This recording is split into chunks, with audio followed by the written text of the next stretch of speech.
इस वेले दी अहम खबर सिद्धू मूसेवाला कतलकांड दे नाल जुड़ी हुई आ रही है। इस कतलकांड दे मुख आरोपी लॉरेंस बिश्नोई दे वल्लों मानसा दी अदालत दे विच पटिशन दायर की गई है, जिस दे विच उसने खुद नूं बेकसूर दसदे हुए इस केस दे विचों बरी करन दी मंग कीती है। दस दे कि अपने वकील दे जरिए लॉरेंस बिश्नोई ने यह पटिशन मानसा दी अदालत दे विच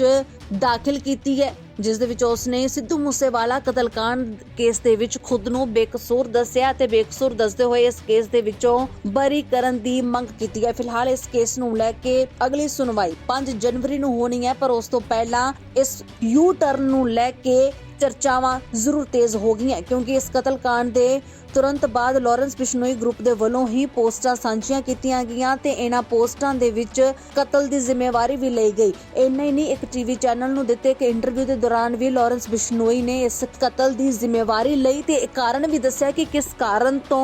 सिद्धू मूसेवाला दा कतल कीता गया। पर इस दे बाद अज अचानक यू टर्न लिया गया लॉरेंस बिश्नोई दे वल्लों ਅਤੇ खुद ਨੂੰ बेकसूर दसदे ਹੋਏ ਇਸ ਕੇਸ ਦੇ ਵਿੱਚੋਂ ਬਰੀ ਕਰਨ ਦੀ ਮੰਗ ਕੀਤੀ ਗਈ ਹੈ। ਫਿਲਹਾਲ ਇਸ ਕੇਸ ਦੇ ਵਿੱਚ ਯੂ ਟਰਨ ਲੈਣ ਦਾ ਕਾਰਨ ਤਾਂ ਸਾਹਮਣੇ ਨਹੀਂ ਆਇਆ, ਪਰ ਜਿਸ ਤਰੀਕੇ ਦੇ ਨਾਲ ਲੌਰੈਂਸ ਬਿਸ਼ਨੋਈ ਦੇ ਵੱਲੋਂ ਪਹਿਲਾਂ ਇਸ ਕਤਲ ਦੀ ਜ਼ਿੰਮੇਵਾਰੀ ਲੈਣਾ ਤੇ ਫਿਰ ਹੁਣ ਅਚਾਨਕ ਯੂ ਟਰਨ ਲੈ ਲੈਣਾ ਕਈ ਤਰ੍ਹਾਂ ਦੇ ਸਵਾਲ ਖੜੇ ਕਰ ਰਿਹਾ। ਹਾਲਾਂਕਿ ਇਸ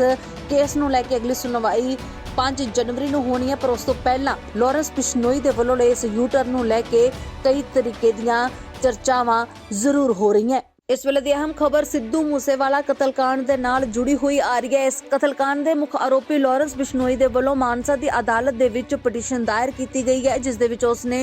खुद नूं बेकसूर दसदे हुए इस केस दे विचों बरी करन दी मंग कीती है। दस दे कि अपने वकील दे जरिए लॉरेंस बिश्नोई ने यह पटिशन मानसा दी अदालत दे विच दाखिल कीती है, जिस दे विच उसने सिद्धू मूसेवाला कतलकांड केस दे विच खुद नूं बेकसूर दस्सिया ते बेकसूर दसदे होए इस केस दे विचों बरी करन दी मंग कीती है। फिलहाल इस केस नूं लैके अगली सुनवाई 5 जनवरी नूं होनी है, पर उस तो पहला इस यू टर्न नूं लैके चर्चावां जरूर तेज हो गई हैं, क्योंकि इस कतलकांड दे तुरंत बाद लॉरेंस बिश्नोई ग्रुप दे वल्लों ही पोस्टां सांझियां कीतियां गईयां ते इन्हां पोस्टां दे विच कतल दी जिम्मेवारी भी लई गई। इन्ना ही नहीं, एक टीवी चैनल नूं दित्ते एक इंटरव्यू दे दौरान भी लॉरेंस बिश्नोई ने इस कतल दी जिम्मेवारी लई ते एक कारण भी दस्सिया कि किस कारण तो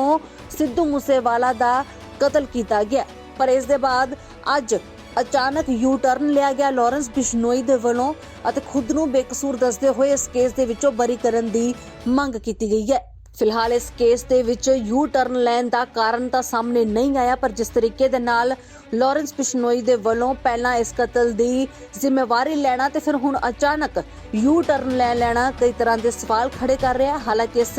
ਕੇਸ ਨੂੰ ਲੈ ਕੇ ਅਗਲੀ ਸੁਣਵਾਈ 5 जनवरी ਨੂੰ ਹੋਣੀ ਹੈ, ਪਰ ਉਸ ਤੋਂ ਪਹਿਲਾਂ ਲੌਰੈਂਸ ਬਿਸ਼ਨੋਈ ਦੇ ਵੱਲੋਂ ਇਸ ਯੂ ਟਰਨ ਨੂੰ ਲੈ ਕੇ ਕਈ ਤਰੀਕੇ ਦੀਆਂ ਚਰਚਾਵਾਂ ਜ਼ਰੂਰ ਹੋ ਰਹੀਆਂ।